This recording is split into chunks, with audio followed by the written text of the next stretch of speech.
thank her again in a moment.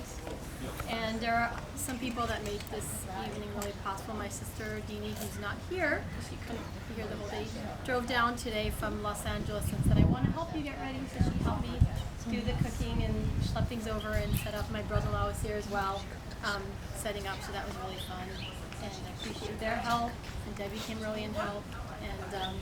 And here she is. Okay, now I can start over. I was just saying that I'm so grateful to you and Candy for opening your home, and you do it so graciously, from picking up the flowers to spending a half hour with me on the phone while I explained to you what kind of flowers I thought would be most suitable for this event, and so beautifully displaying them. I'm really so appreciative. Well, with food like this and a crowd like this, it's our pleasure. Thank you for having us. And I just wanted to share one thought with you that came to mind when I heard about it. I'm holding my phone, not because I have my kids at home, but because there's something on here.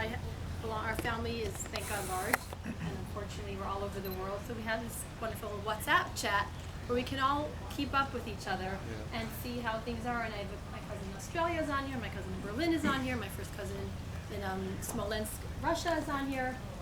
And recently my uncle from Pittsburgh shared that he had spent a weekend in Montreal with his first cousin, and his first cousin is like a wine maker.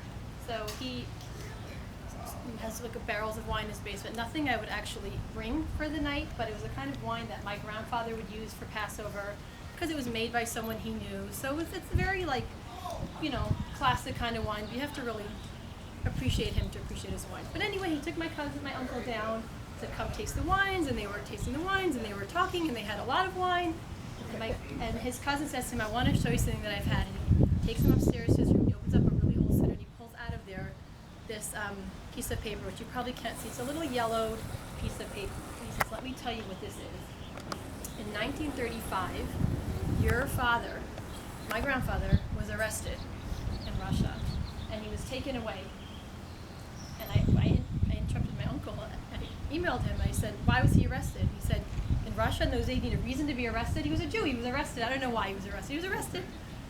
In any case, it was very scary. Nobody knew what would happen, and he was whisked away in his car, and everybody was kind of in shock. And my cousin, the one telling the story, says, I was 5 or 6 years old at the time, and I ran after the car to see where they were taking him and what they were going to do. And I just kept running, and so long as I could kind of keep up with it. It was going through the small little streets. It wasn't like zooming down the PCH. It was making its way slowly.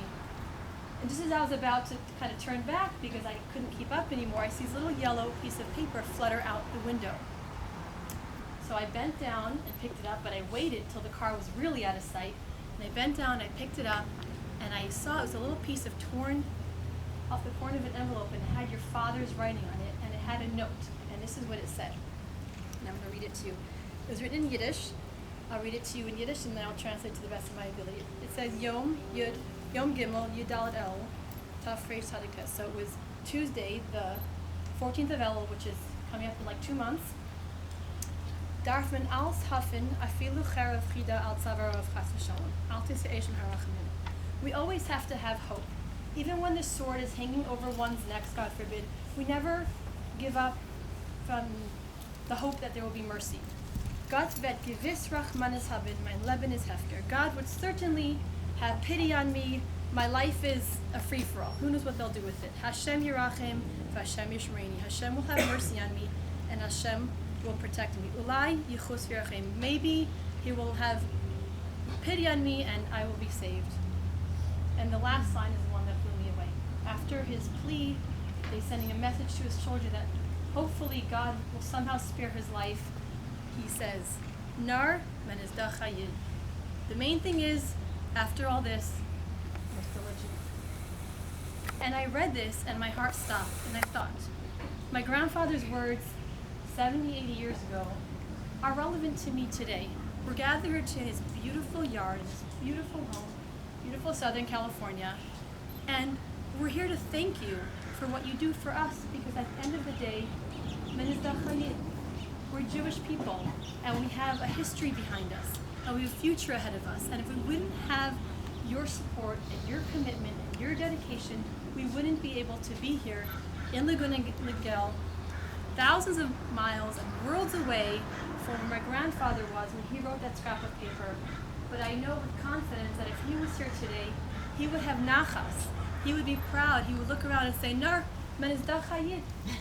We're Jewish people and we're gathered for no other reason other than our appreciation for the fact that we are supporting one another in perpetuation of Judaism. So thank you for allowing me to give my grandfather nachas, because I'm sure that he is getting from this proud belief that all of us are here for one simple reason. We are Jews and we have responsibility to our future and responsibility to our history. So I thank you.